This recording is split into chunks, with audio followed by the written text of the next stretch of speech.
Olá pessoal, tudo bem? Aqui é a Elaine Maria da Marketing para Especialistas e a gente está aqui no segundo episódio falando sobre esse assunto que, assim, se você não viu o primeiro, recomendo que você assista, que você vai entender muito melhor do que a gente vai falar aqui agora.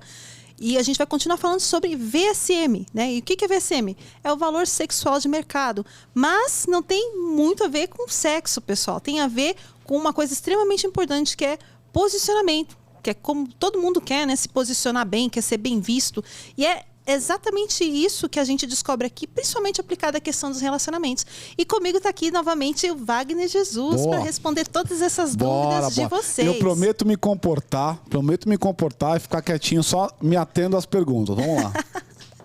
E assim, para começar, acho que a gente podia assim, retomar um pouquinho, falando da questão do polo, né? O polo feminino e o polo masculino. Né? E isso acho que é uma das coisas mais importantes, porque é o que a gente espera, né? Assim, nós como mulheres temos essa expectativa, pelo menos eu acredito que muitas têm uma certa expectativa, mesmo que seja inconsciente, né? Em relação ao comportamento masculino, né?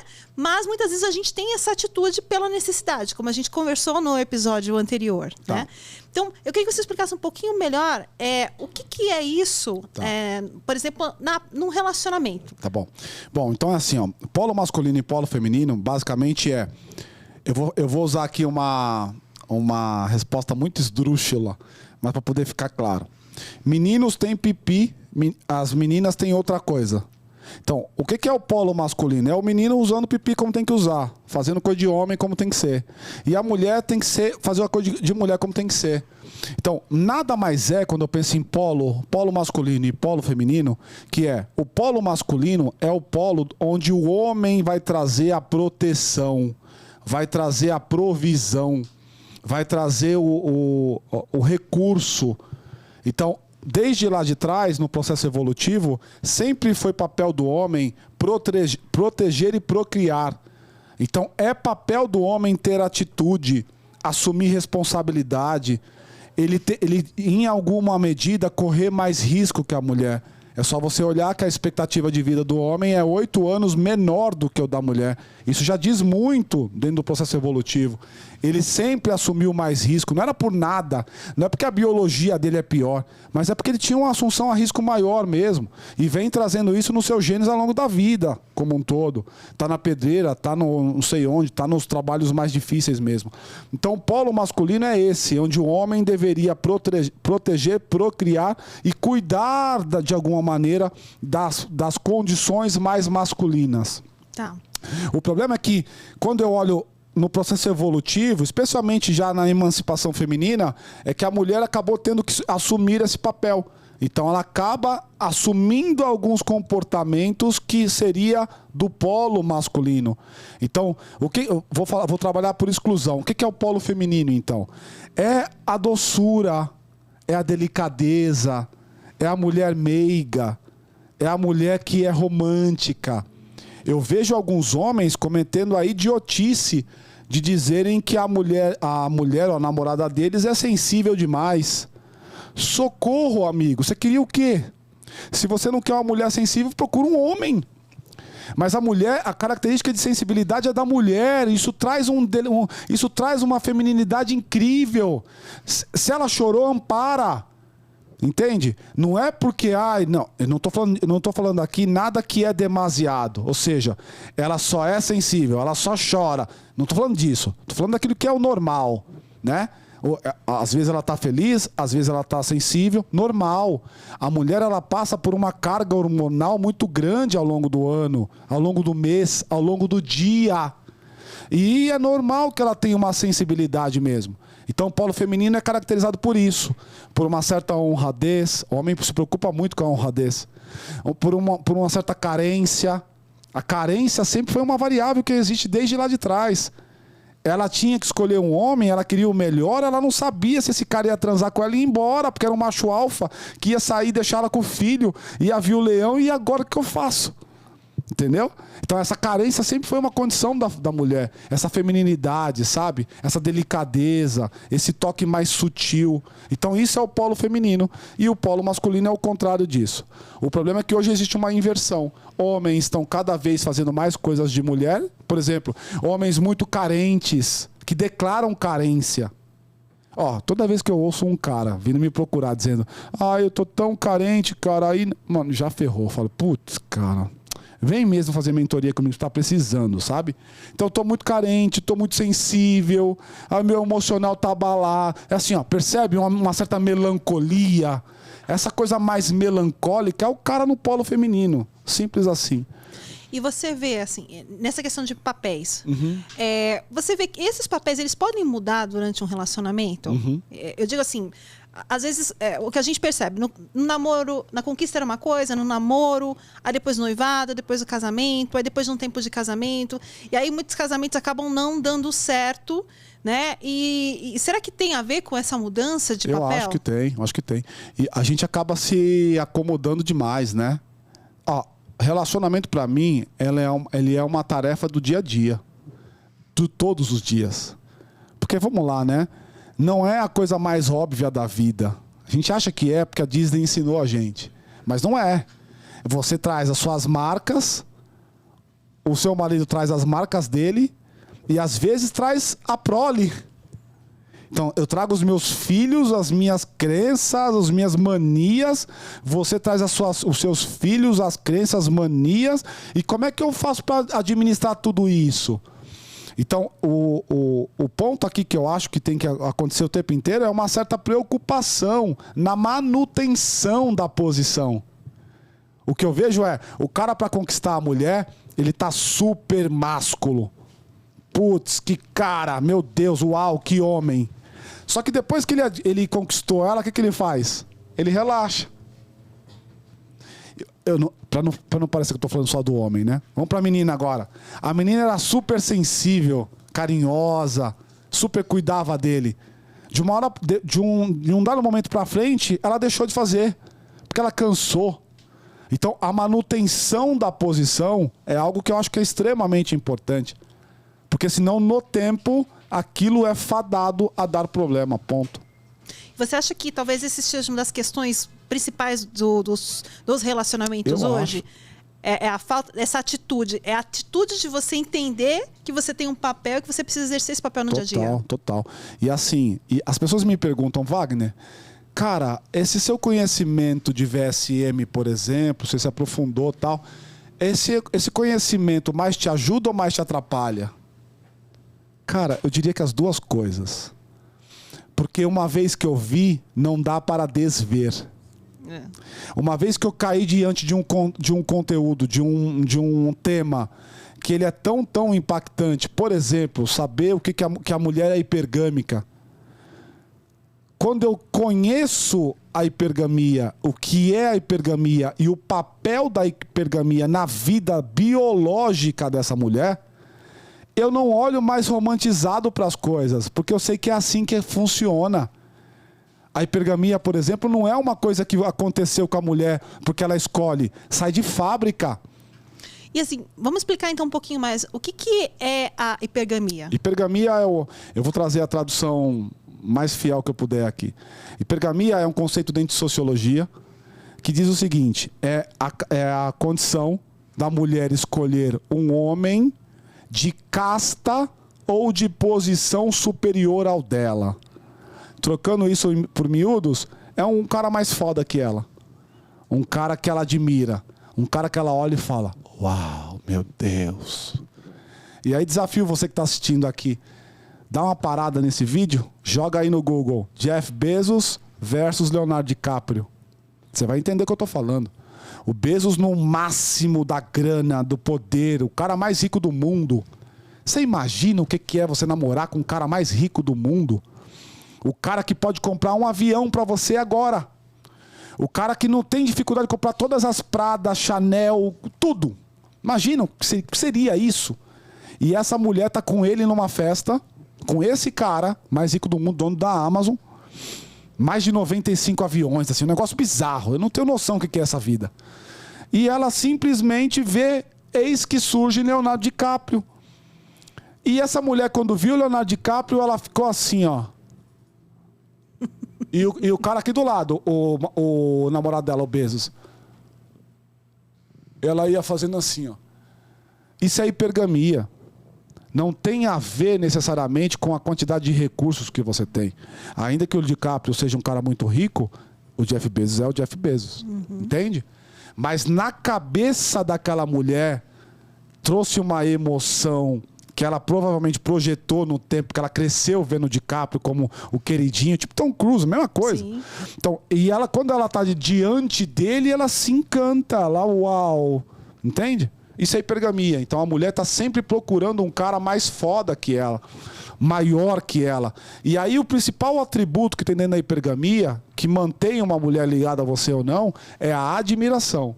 Se ela deixa de te admirar, ela te ejeta da cadeira, ela te manda embora. Ela corre de você. Porque toda vez que a mulher não admira o cara, ela não consegue se manter com ele. Um homem transa sem admiração. Dane-se.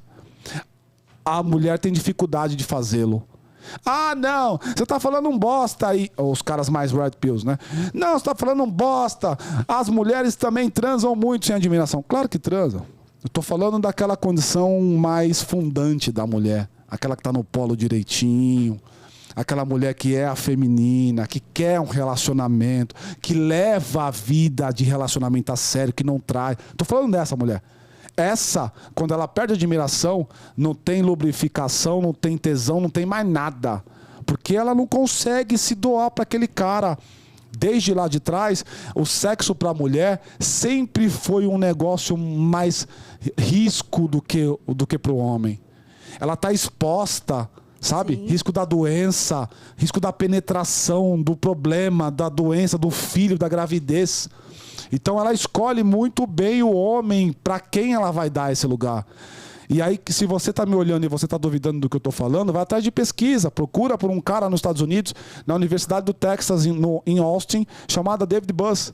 Ele fez uma pesquisa que ele buscava o quanto que as mulheres queriam de homens ao longo de um período e o quanto que os homens queriam de mulheres ao longo do período. A mulher, em alguns casos, dizia 8 caras a vida inteira. Aquelas que diziam mais.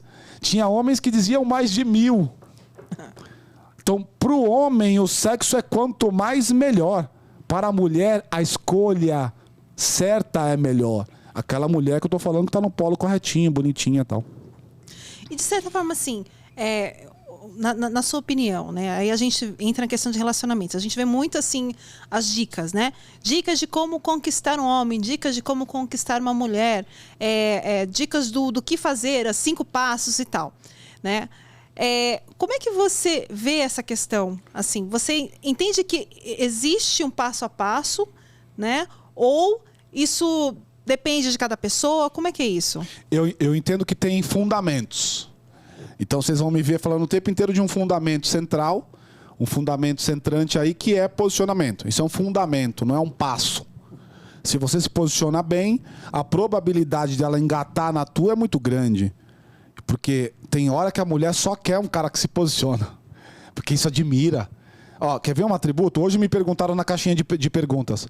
Um homem me perguntou: Wagner, por que a mulher gosta de homem tatuado? Essa é a pergunta que me fizeram. Eu tenho a resposta. E o que eu fiz? Eu abri para as meninas responderem, as minhas seguidores. A resposta está clara. A tatuagem passa um estereótipo de masculinidade, de virilidade. Por que a mulher se encanta com o harleiro, o Harley Davidson? É virilidade, aquela coisa do másculo, do cara durão, que tá lá, aquele negócio na cara, que é vento e tal. O cara forte, não é forte musculoso, forte de atitude, forte, sabe? Então, essa masculinidade sempre vai ser um atributo. Então, segundo atributo, além do posicionamento, virilidade, liderança. Então, são atributos. Eu não acredito no passo a passo. Sabe por quê, Elaine? Porque os 5 passos para a Elaine e para o Wagner pode se tornar 8. Porque o Wagner vem de outro modelo mental. O esquema mental do Wagner, as neuroses que o Wagner desenvolveu ao longo do crescimento dele, e aqui é o psicanalista falando, fazem com que o Wagner não consiga entender o que você está dizendo. Por exemplo, eu tenho um mentorado que ele tem um medo incapacitante. Beira uma neurose. uma psicose. A diferença central, neurose é quando eu tenho um trauma que foi gerado por alguma coisa na minha infância, que esse trauma acaba gerando um certo desarranjo na minha psique. Por exemplo, a pessoa que tem medo, tem fobia, tem medo de avião, e ela não entende. Tem pessoa que tem medo de ursinhos carinhosos, ou que tem um medo incapacitante de um gato. Ela sabe conscientemente que o gato não vai fazer nada contra ela, mas ela tem uma fobia. Aquilo é uma neurose que foi gerada na vida dela. Já a psicose tem a ver com o componente biológico desse ser. Então, na formação do cérebro, os neurônios saíram cagados de alguma maneira lá. Deu uma mudança lá que não era prevista. E esse cara acabou tendo problemas muito grandes de percepção dele em relação ao mundo. A esquizofrenia, por exemplo, é uma psicose. Então, por exemplo, eu tenho um tio que ele é doente. Ele era um cara normal até os 32. Quando 32 ele era um cara, trabalhava num carro forte.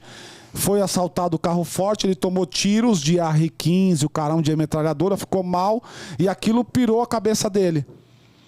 E hoje ele tem psicose. Ele fala que eu sou filho de Odin, ele é o Thor, por exemplo, sei lá. Ou seja, na psicose você perde a conexão com a realidade. Você cria um mundo teu. E por que eu estou falando isso? Porque cada pessoa vai carregar as tuas.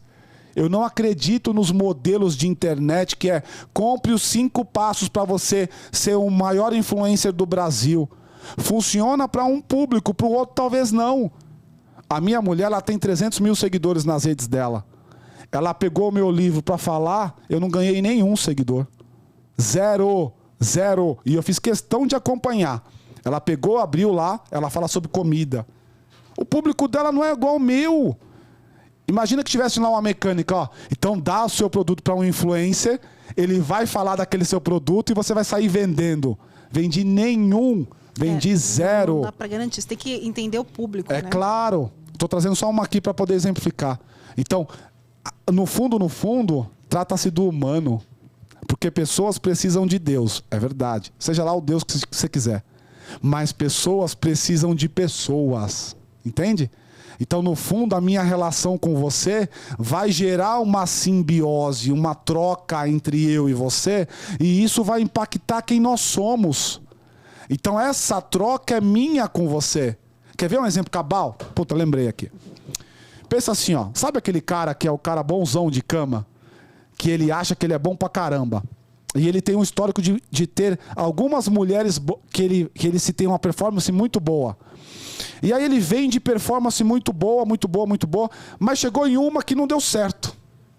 Esse cara entra em parafuso porque ele não entendeu o que ele fez errado porque não deu certo. Sabe por que não deu certo? Porque não é sobre você e nem sobre ela, é sobre vocês. Então, para uma relação dar bom, uma relação sexual, por exemplo, ele é a confluência de 2 pessoas que geram uma terceira coisa, que é essa química. Não sou eu que sou bom, não é você que é boa. É a nossa mistura que é boa, entende? Sim. Então, essa máxima de que o cara é bonzão de cama, tá bom, ele pode ter alguma experiência, mas essa experiência dele não faz um suprassumo. Se a parceira que ele for encontrar amanhã não gerar essa simbiose, essa troca, essa química, não vai ser bom. Porque não é sobre ele, não é sobre ela, é sobre eles. E assim, trazendo isso para o relacionamento, tá? Aí vamos pensar, não importa se é homem ou se é mulher, mas a gente tem as pessoas que... tem as pessoas que têm uma certa facilidade de conseguir um relacionamento, de a coisa andar, e assim, eu percebo que a coisa é leve. Né? Conheci, gostei, tentamos, não deu certo. Ou tentamos e continuou e foi pra frente. Só que você tem as pessoas que elas repetidamente percebem que eu escolhi a pessoa no começo, eu achei que estava indo muito bom e daqui a pouco não era nada daquilo. Por que isso acontece? Vou te dar um exemplo para ficar cabal. Existe um processo que é um processo de repetição. Em 1914, Freud escreveu um livro que ele falava um pouco desse processo de repetição. O que é o processo de repetição?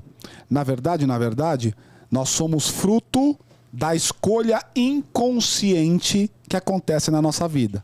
Fazendo uma analogia, pensa num iceberg. Eu dou sempre esse exemplo porque ele, para mim, é o mais emblemático. quando eu olho a figura de um iceberg, a ponta do iceberg é o meu ambiente consciente. O que está para baixo é o teu inconsciente. Você lembra que o iceberg ele tem 2/3 para baixo, pelo menos, né? Então, ou seja, você é muito mais um inconsciente te impelindo do que um consciente ativo. Vou trazer o exemplo da minha mentorada. A minha mentorada, ela tem 1 ano de diferença pro irmão dela. Foi cristalino essa conversa hoje. É por isso que eu amo a psicanálise. Porque a psicanálise ela te ajuda a destravar a mente. Eu não tô te ensinando os 5 passos de. Eu tô te dizendo que tem uma causa de você fazer isso aqui, ó. Que se você cuidar da causa, a tua próxima relação não vai mais sofrer com esse mesmo problema. Vamos lá. Então ela tem 1 ano de diferença pro irmão dela. E a mãe dela sempre preferiu o irmão. A vida inteira essa menina cresceu com frases do tipo: a fulana de tal só dá trabalho, bom mesmo é o fulano, o irmão. Por algum motivo, ó, e aí eu consigo até entender o papel da mãe, tá?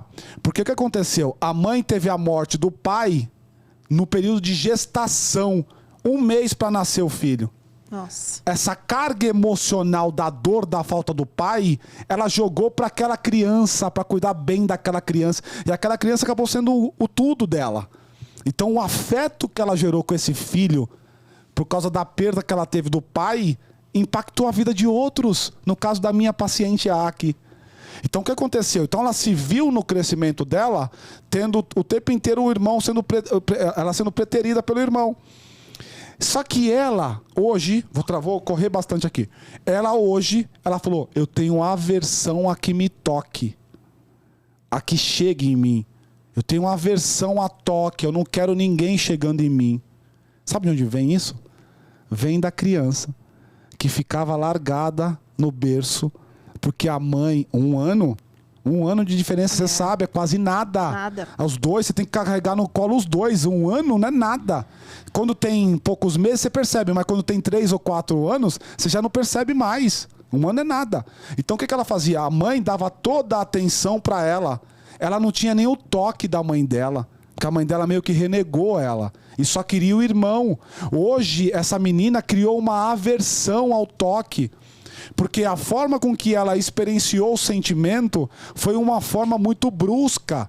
E ela só busca a mesma forma nas relações dela hoje. Ela repete o mesmo padrão. Ela repete o mesmo padrão. Sabe qual era o maior sonho dela? Ser mãe. Sabe pra quê? Pra poder fazer diferente do que a mãe fez. É o clássico, né? O clássico. Só que o que eu percebo? Eu quero fazer diferente da minha mãe fez. Quando eu percebo, eu tô fazendo igual. Porque nós somos o mesmo. Entende? Nós somos o mesmo. Mulheres que, por exemplo, crescem vendo o pai de alguma forma maltratar a mãe e quando casam assumem o papel de maltratar o marido e não entende por quê. Porque no fundo, nós somos a repetição que acontece em nós. Quer dizer, se você tem um problema, ou um problema no relacionamento, ou um problema para manter um relacionamento, a questão não é você aprender a conquistar ou deixar de conquistar, é entender o que está acontecendo dentro de você. Eu tenho uma máxima que esse é o produto da minha vida. E é muito maluco, porque eu sou um apaixonado quanto mais pelas coisas que eu faço, né? Eu sou fotógrafo, tive fotos minhas em revistas famosas, eu sou psicanalista, eu sou sommelier, eu sou empreendedor, administrador, então eu faço algumas coisas e tudo que eu faço com muita paixão. E aos 40 anos, 39 anos, eu descobri a tal da psicanálise e isso mudou minha vida total. Eu sou um apaixonado quanto mais por isso. Eu acordo todo dia 4 horas da manhã para ler alguma coisa e passo um tempo lendo. Eu adoro isso. E aí vem onde eu queria chegar.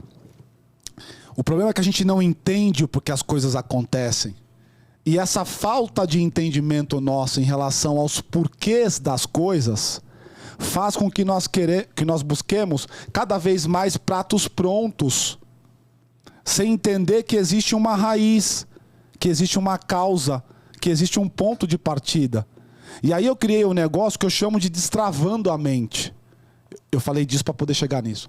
Então, o destravando a mente é quando eu ajudo o meu mentorado, por exemplo, a chegar no âmago, a chegar no berço e falar: minha mãe não me tocava. É por isso que eu rejeito o toque dos homens de alguma maneira.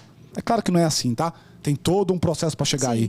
Mas eu sou assim hoje porque meu pai fazia o assado. Vou te contar um outro caso. Tem um mentorado meu que ele era gordo.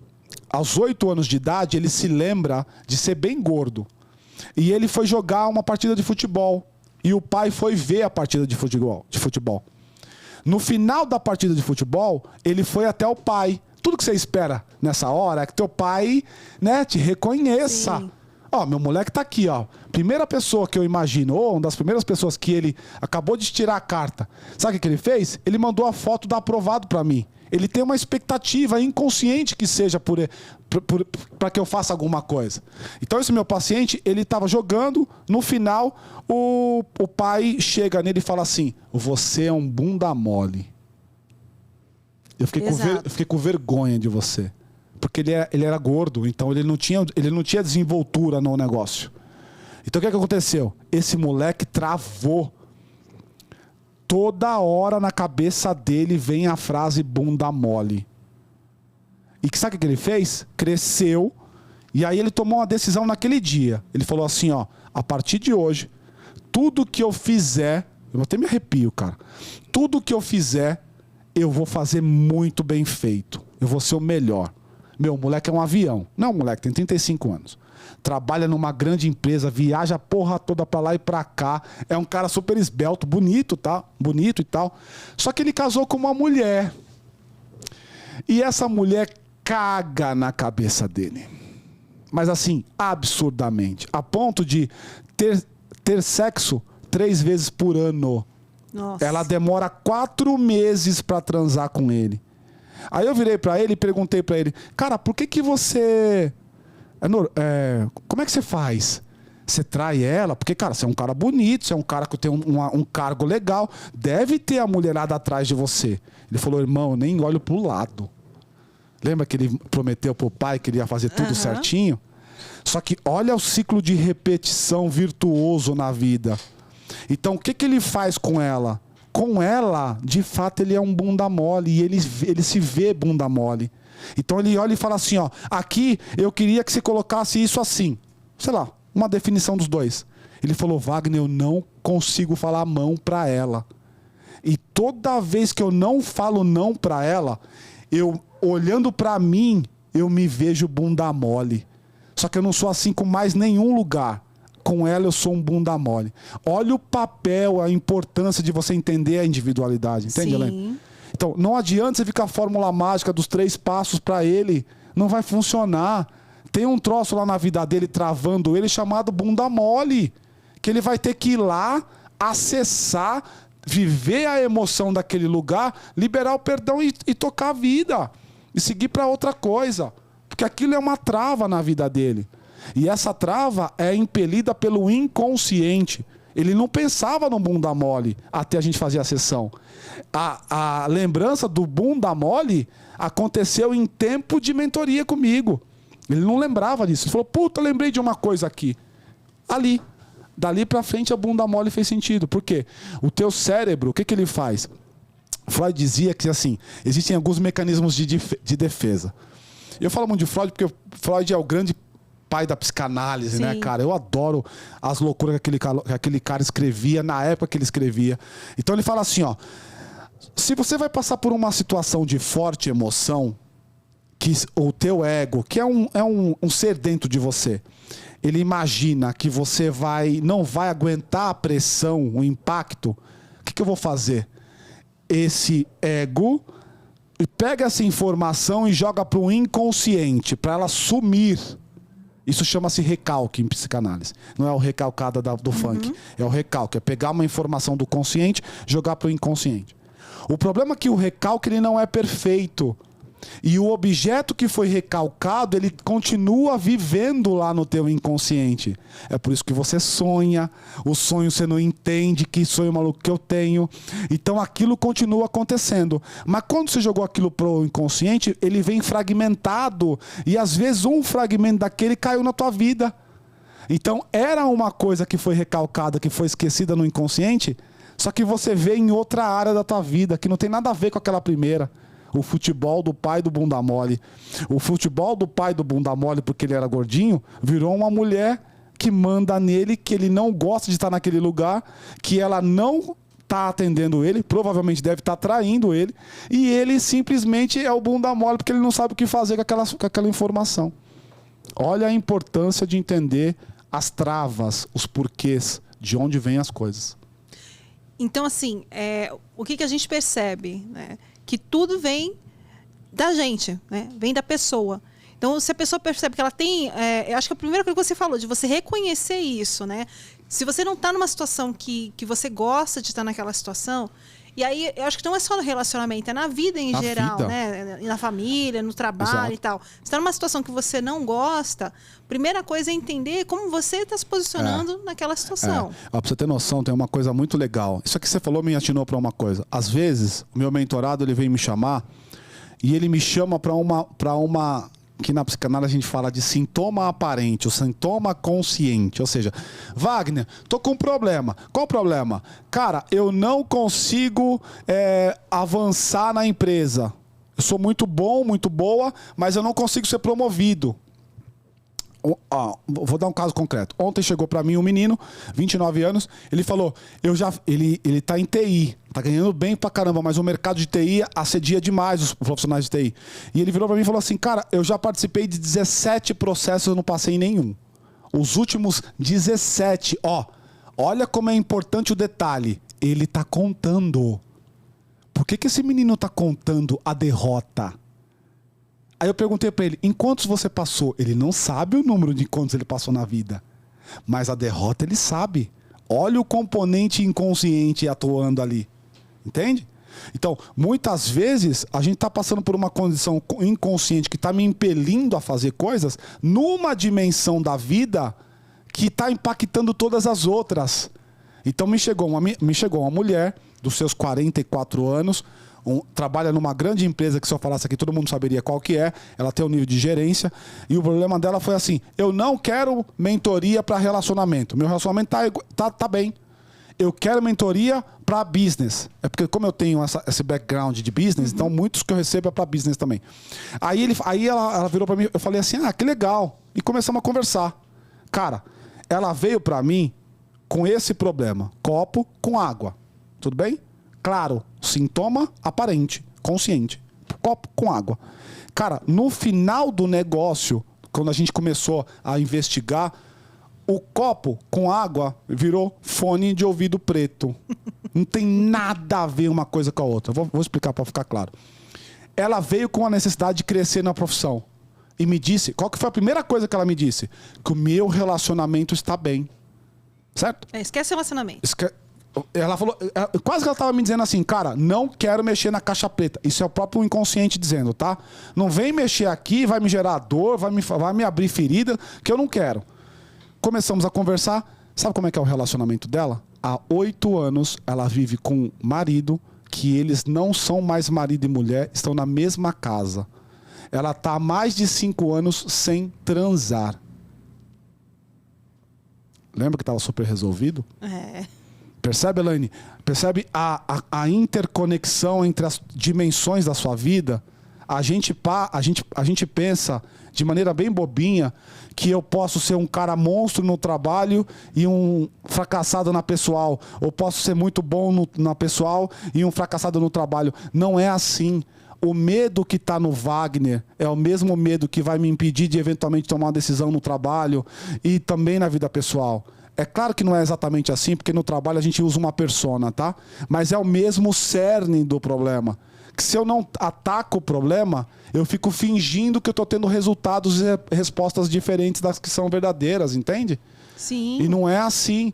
Então eu preciso pensar o sujeito, o humano, como multifacetado que a gente é. Eu não posso pensar de maneira isolada, porque o meu sintoma aparente consciente, às vezes reflete a minha fantasia. Aqui, ó, meu fone preto. A minha fantasia inconsciente. Se eu não chegar até ela, todas as minhas respostas a partir dali vão ser sempre as mesmas. Legal. E aí, assim, trazendo um pouco... Vamos pensar no comportamento das pessoas, falando mais de relacionamento mesmo. Que eu acho que tem... acaba sendo um cerne, embora, como a gente entendeu, que isso... Uma coisa faz parte da outra e não tem jeito, claro, né? Sim. Mas, assim, uma das dúvidas que a gente percebe muito, e eu vejo que até os comentários e tal, é essa questão de como que...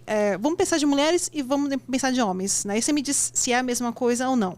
Mas, por exemplo, uma mulher que ela está buscando um relacionamento e ela está com muita dificuldade de conseguir um relacionamento. Pode ser o primeiro ou pode ser, de repente, já o segundo e tal. Enfim, ela quer alguma coisa séria. E a coisa não funciona. Né? De repente, ela não encontra. Ela não encontra. E eu acho que uma das coisas mais exemplos assim, tá lá no Tinder ou outro aplicativo, tá enfim, tá ali, tá conversando e tal, mas não engata. Tá. Né? Seja porque ela começa a conversar, ou seja porque ela encontra a coisa não. O que ela precisa começar a fazer para ela efetivamente ter resultado nisso? Eu vou voltar para as mesmas coisas que eu já falei. Por exemplo, o posicionamento. Qual que é o problema? A principal dicotomia que eu encontro hoje no mundo das redes sociais, dos aplicativos de relacionamento. Existe uma pesquisa americana que diz que, a depender do tipo de expectativa que eu tenho de relacionamento, eu minto mais ou minto menos nos aplicativos de relacionamento. Vou te dar um exemplo. Então, a pessoa que está buscando um relacionamento de longo prazo, que é um relacionamento duradouro, ela tende a mentir menos no aplicativo de relacionamento. Por quê? Porque ela sabe que se um cara engatar nela, ou um homem ou uma mulher, tanto faz, essa pessoa vai descobrir quem ela é. Então, como ela quer duradouro, eu não vou mentir, porque ele vai pegar.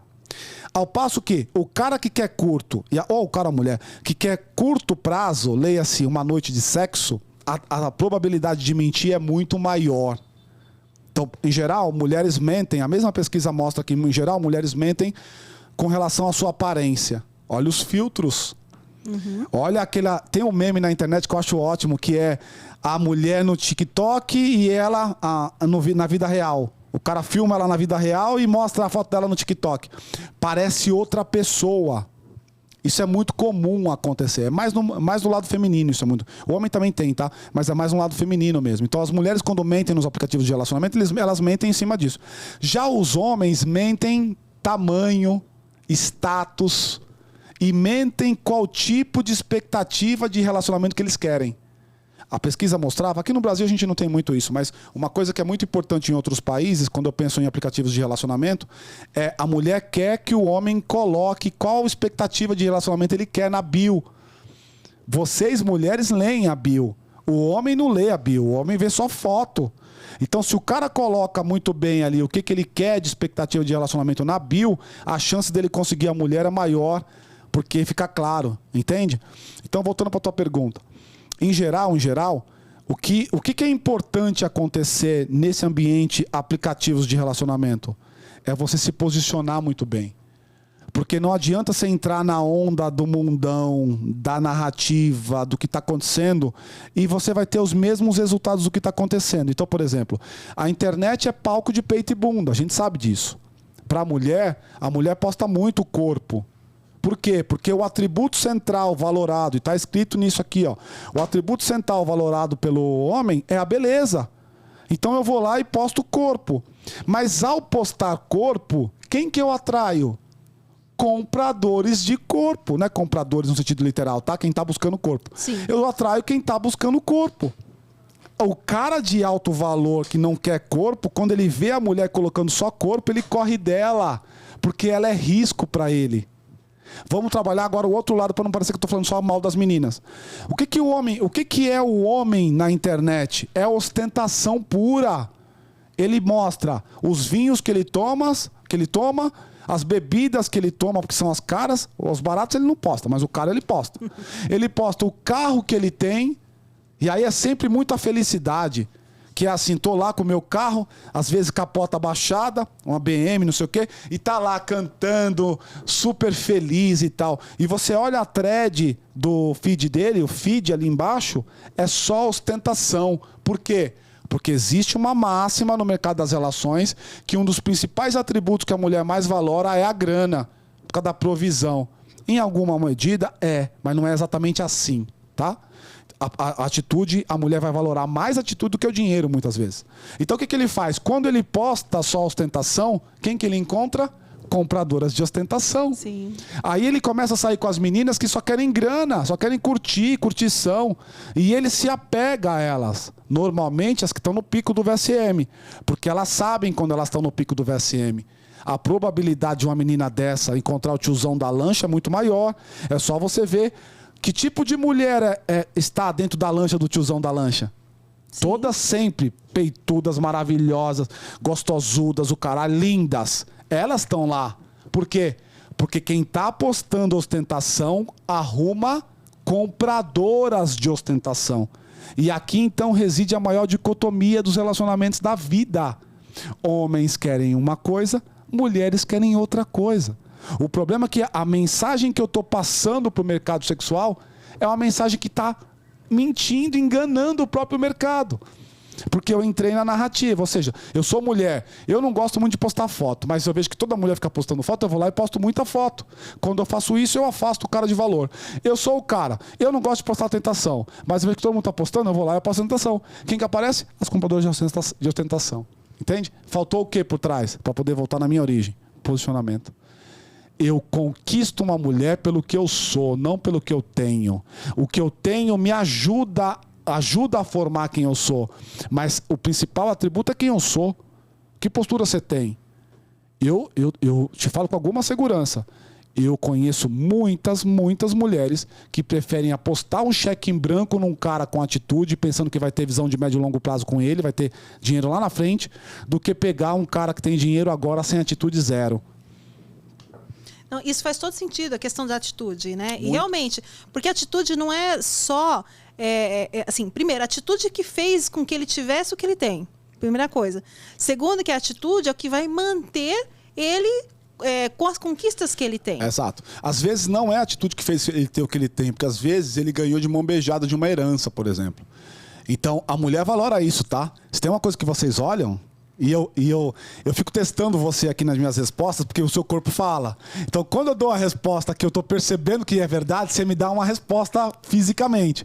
Então, se tem uma coisa que vocês estão olhando o tempo inteiro, o cara tem isso tudo porque ele construiu ou porque ele ganhou de mão beijada? Ah, sem dúvida. Vocês olham isso. A gente olha isso também. Então, se o cara construiu, não tem nada mais sexy do que um cara construtor. Desenvolvedor, o cara que sai do nada e consegue construir alguma coisa, porque isso mostra, sabe o que está por trás dessa sensação que vocês têm? Mostra a capacidade dele, olha que maluco, mostra a capacidade dele de ter um compromisso com o resultado. O que está por trás de vocês olhando para um homem e falando assim, ó, ele construiu ou é do pai? E aí quando vocês sabem que foi o cara que construiu, o cara saiu do nada e chegou em algum lugar, isso passa para uma mensagem para vocês biológica, que é: esse cara tem compromisso com o resultado. Se ele mudou a trajetória dele, é porque ele vislumbrou um resultado, ele se comprometeu até o resultado acontecer. Se ele fez isso com o resultado, ele vai fazer comigo, ele não vai me abandonar. Ele tem compromisso com um resultado chamado família. Ele é comprometido com ele. Exato. E ele vai ser comprometido com aquilo, é claro, né, que ele escolher claro. ser. O cara que não tem compromisso com nada, certamente é um cara que vocês olham para ele de maneira dúbia.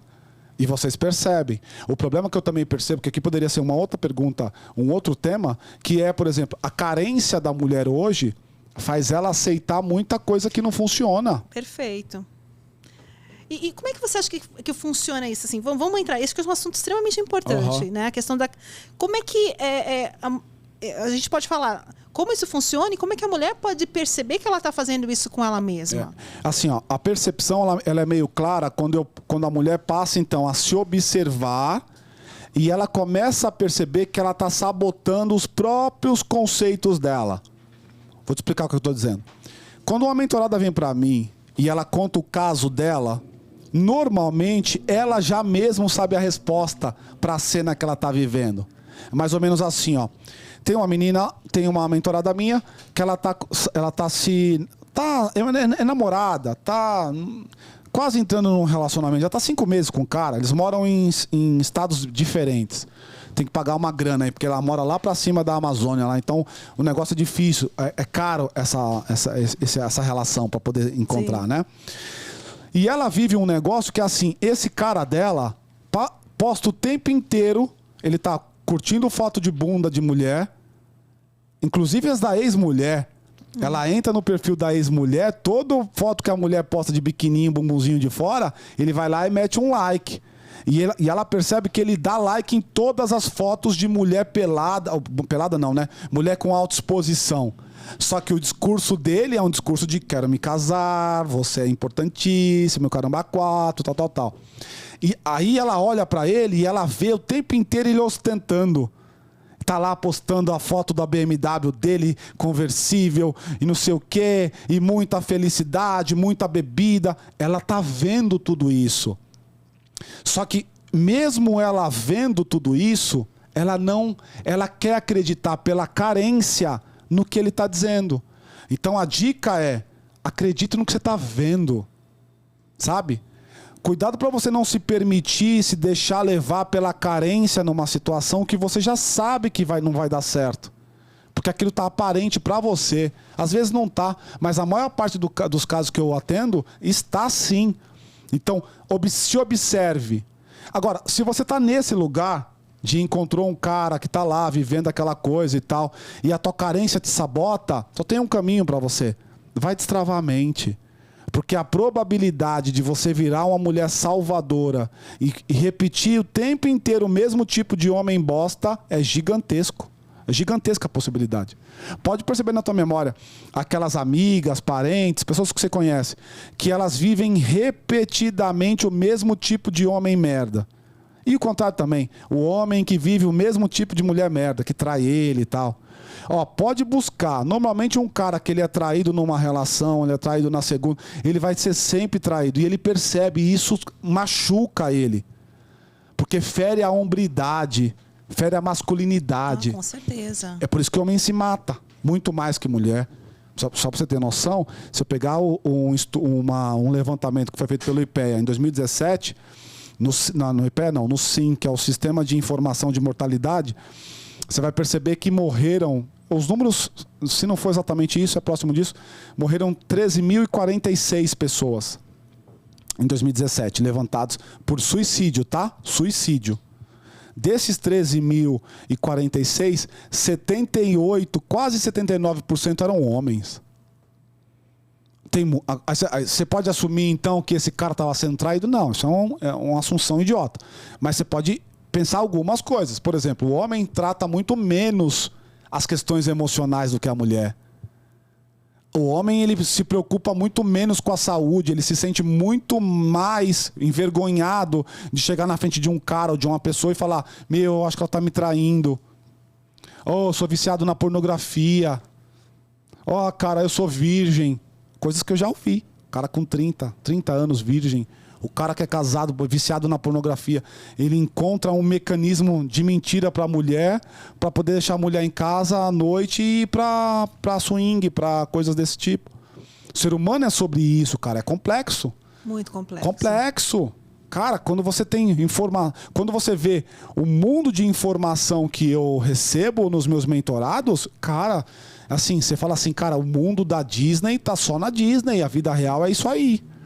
Não, com certeza. E falando dessa questão, né, de contos de fadas, isso realmente faz muito mais mal do que bem, né? Muito. Assim, eu sou da geração que cresceu assistindo contos de fadas. Uhum. E a gente começou a aprender a ter que desconstruir isso. Uhum. Né? Total. E entender o quanto isso é prejudicial por causa até assim das expectativas que a gente cria em relação ao relacionamento. Ó, pra você ter noção, eu fui atrás de pesquisas que fundamentassem a tal da dependência emocional. É uma característica minha, eu não gosto de falar à toa. Eu gosto de ter o dado para fundamentar, né?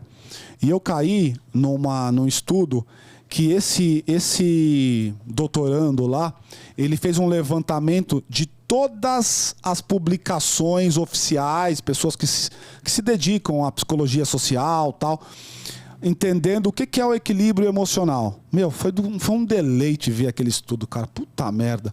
E uma das coisas que ele dizia assim, ó, tem uma variável que é importante na equação. Muitas vezes, uma forma de você enxergar a tal da dependência emocional é você perceber que tem um desarranjo mesmo e você tem uma dependência exagerada pelaquela pessoa que você ama. Só que tem um pedaço que às vezes a gente acaba deixando acontecer, que é essa dependência emocional, ela é derivada de uma hiperromantização da relação. E ele dizia lá, inclusive ainda, e essa hiperromantização da relação é muitas vezes gerada pelo próprio movimento de mídia. Porque a mulher, ela criou uma... Olha que louca a analogia que ele fez, a análise que ele fez. A mulher, ou o homem, a pessoa, criou um ideal de relação. Aquele ideal que ela vê lá na TV, o casamento pra sempre, a gata borralheira, o cara salvou, a mulher que, puta, era uma vida ruim, aí quando eles se juntaram, viveram uma vida incrível.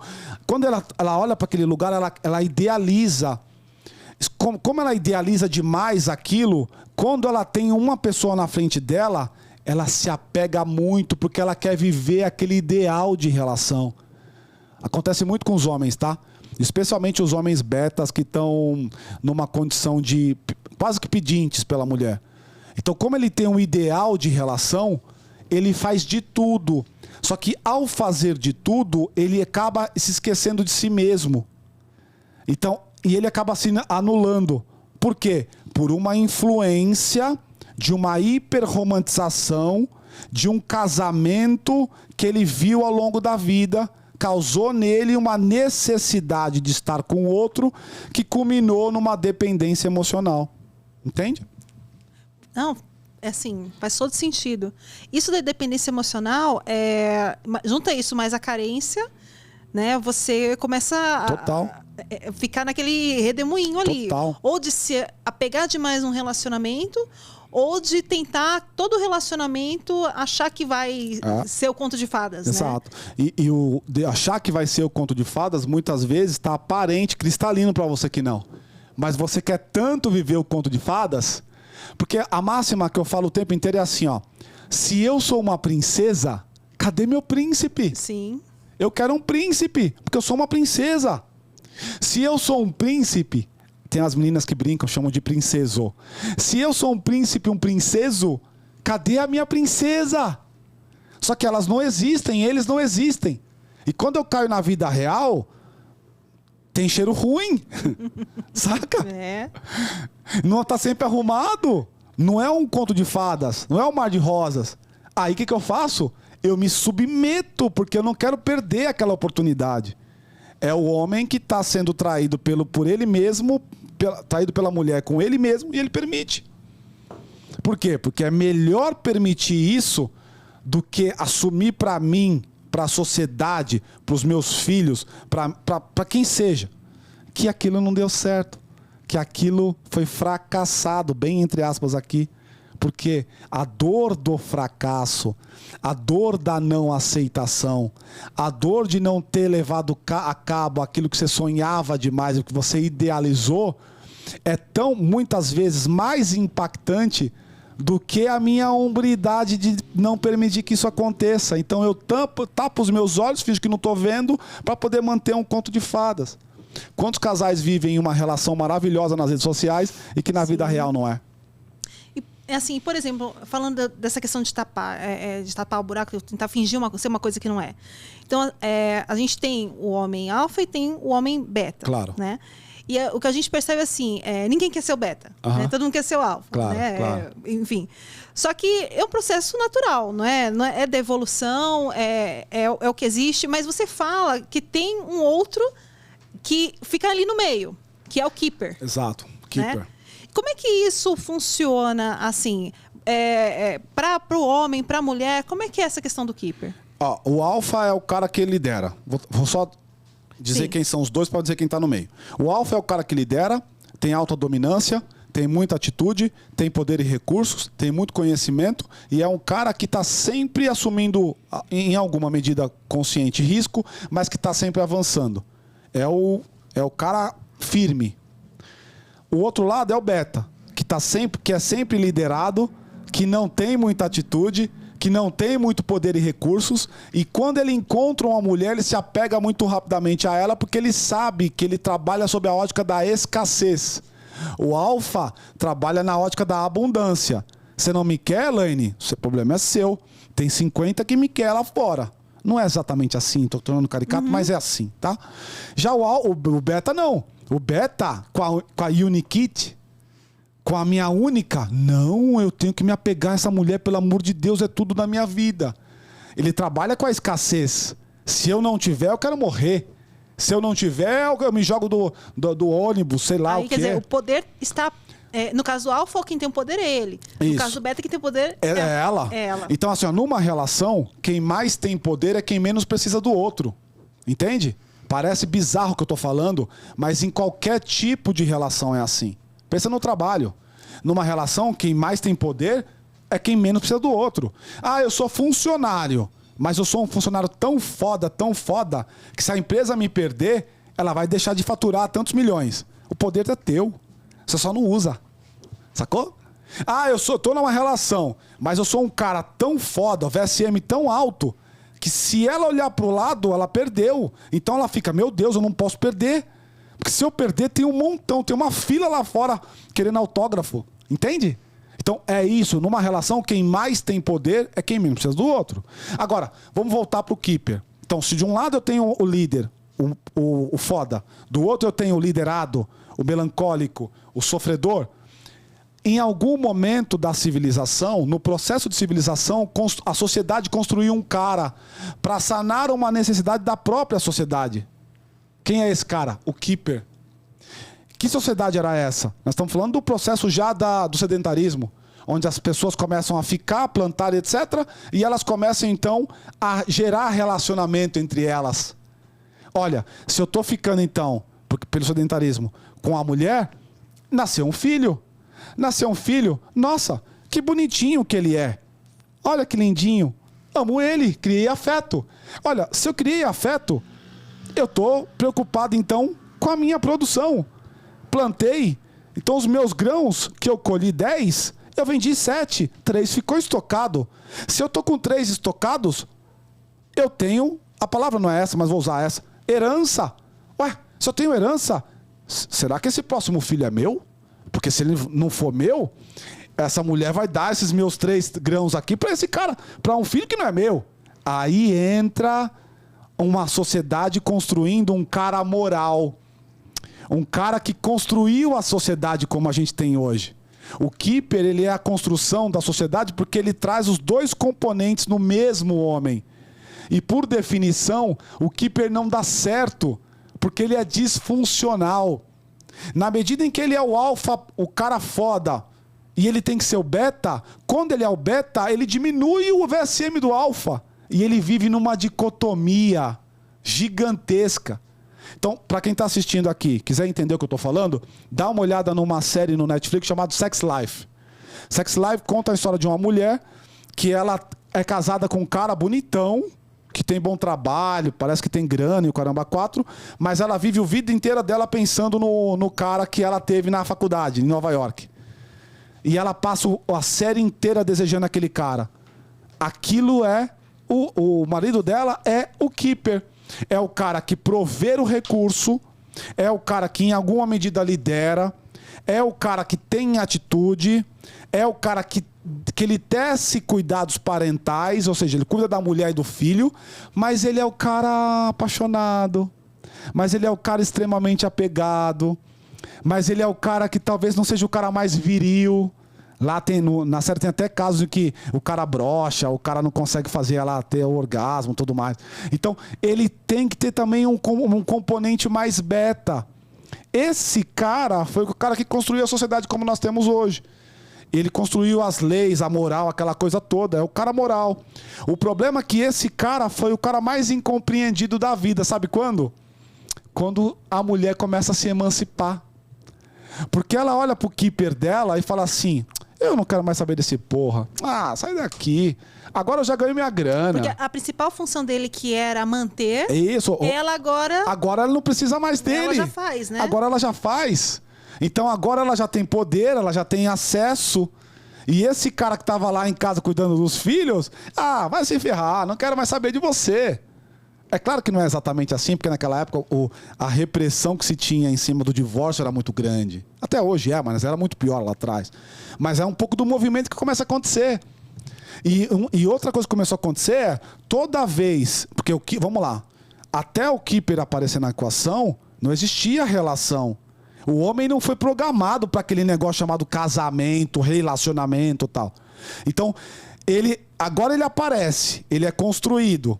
E aí a sociedade fala assim, ó, não ao alfa, não à hipergamia, sim ao Keeper. O que vai acontecer agora? Esse cara que é o Keeper, ele tem uma obrigação de manter esta mulher.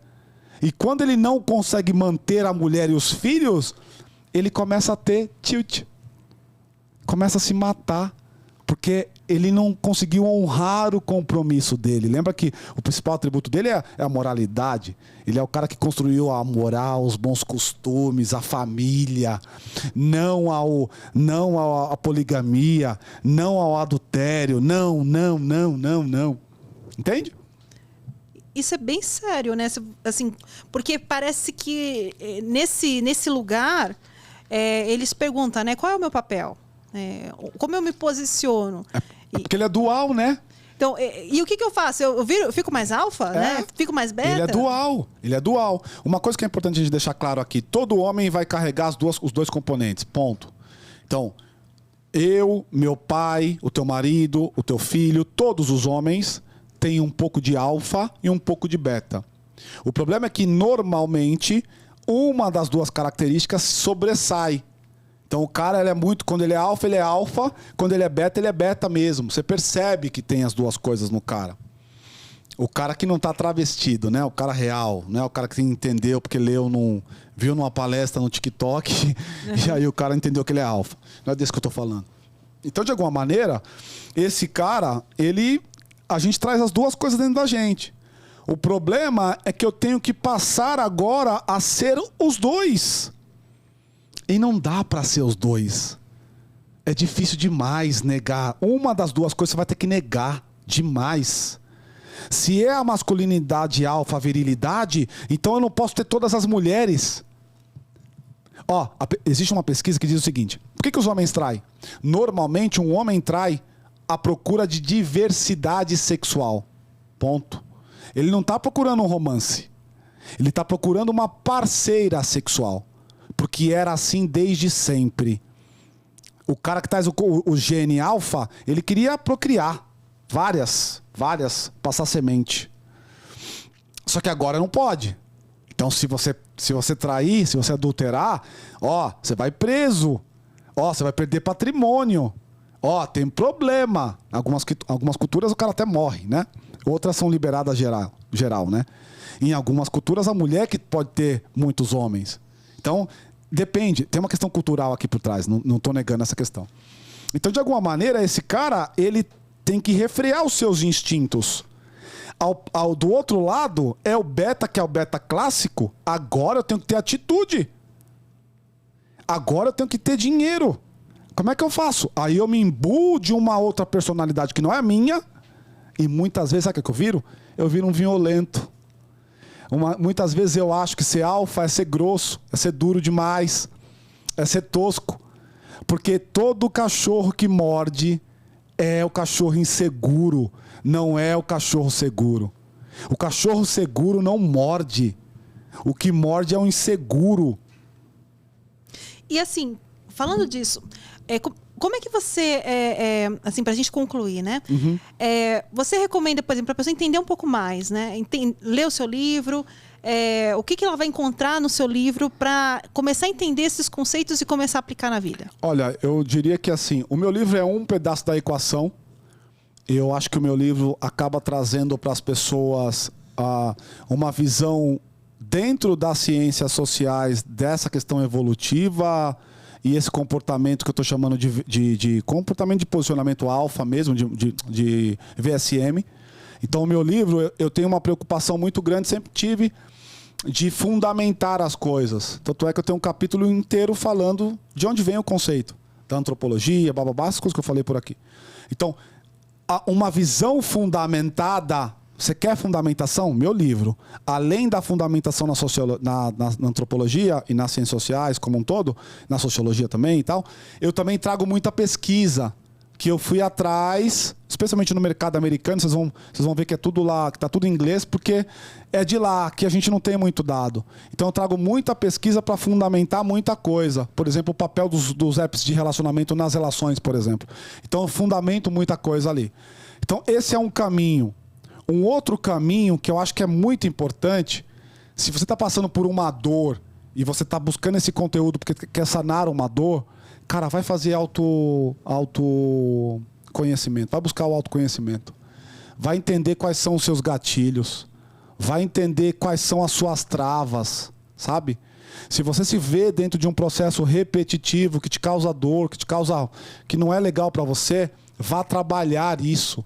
Porque ao não trabalhar, a probabilidade de você ver esse mesmo comportamento repetido no próxima relação é gigantesca. Porque vamos lembrar que eu não sou o meu consciente, eu sou o meu inconsciente impelindo que eu faça a coisa o tempo inteiro. Então eu acho que tem esses dois caminhos. Buscar sim o conceito de VSM, e eu acho que o VSM para mim acaba sendo uma fundamentação, um pano de fundo de uma coisa maior, que é a mente, que é o comportamento.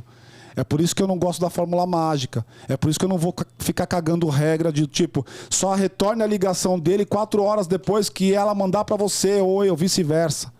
Porque se você entender como a cabeça pensa, tanto faz as 3 horas ou as 2 horas da mensagem. Se eu ficar só pautado nas 2 ou 3 horas de delay na mensagem, eu não entendo como pensa, então eu só repito os mesmos problemas. Perfeito. Putz, muito legal. Acho que a gente falou de muita coisa, Falamos, assim, cara. muito assunto. E tem mais assunto aqui. Eu Acho que a gente imagino que sim. temos que gravar mais um próximo. Vamos tá? gravar mais um, bora. Muito obrigada, Wagner, por ter Obrigado aceito você. o convite. Achei, foi sensacional. Né, pessoal, então sigam o Wagner nas redes sociais, tanto no TikTok quanto no Instagram. É eu, Wagner Jesus. Isso aí. E deixe os comentários também, porque sempre ele grava, abre caixinha de pergunta, retira as dúvidas. Como ele falou, ele adora interagir. Eu tenho uma interação muito grande com os meus seguidores. Agora eu tô lá, sei lá, nas minhas redes, total deve ter uns 160. Mesmo na rede que eu tenho 150 mil, eu respondo 100% das perguntas. 100% dos comentários. 100%. Me toma um tempo. Enquanto eu conseguir fazer isso, eu vou continuar fazendo, porque eu ensino as empresas, enquanto consultor, que esse contato com o cliente faz você ter ideias de o que construir, o que perceber, como construir. E um cara que produz conteúdo tem que entender qual que é a dor do teu público. Sim. Então, é um pouco desse lugar. Se você não me segue ainda, como ela disse, me siga lá nas redes. E eu também te deixo aqui a oportunidade de você entrar na minha bio, nas mesmas redes, pegar o livro. Eu tenho 2 versões desse livro. Esse grandão é a versão ilustrada. Eu fiz essa questão mais ilustrada para trazer um tema que é um tema um tanto quanto complexo, né? De uma forma mais lúdica. E eu tenho a versão não ilustrada, que também aí para quem quiser de alguma maneira ter um livro mais pocket, que você consegue movimentar mais rápido, você tem ele também. Então tem também as 2 formas. Também tem pro Kindle, né? Também dá pra puxar no Kindle. É verdade. Eu também tenho a versão eletrônica que eu vendo na Amazon. Se você digitar na Amazon VSM espaço valor sexual de mercado, já vai cair o meu lá de cara. Fiquei muito feliz aí durante um tempo eu estar no top 3 de vendas e tal. Então, de alguma maneira, use esse conteúdo. Eu também tenho as mentorias, é uma coisa legal para falar também. Se de alguma maneira você se viu dentro desses conceitos todos que eu trouxe, dentro dessas questões da mente que eu falei aqui, e que você acha que você tem também um espaço legal para destravar a tua mente, uma necessidade de destravar a tua mente, vem falar comigo, me chama lá. O meu WhatsApp está lá na minha rede também. Qualquer um dos que você clicar vai cair direto comigo. Esse contato ainda é comigo direto. E aí, vamos bater esse papo. Eu acho que eu consigo te ajudar a destravar sua mente de alguma maneira. Muito obrigado aí vocês. Obrigado, Elaine, pela oportunidade. Eu que agradeço. Muito Valeu. obrigada. Valeu, gente. Até a próxima. Tchau.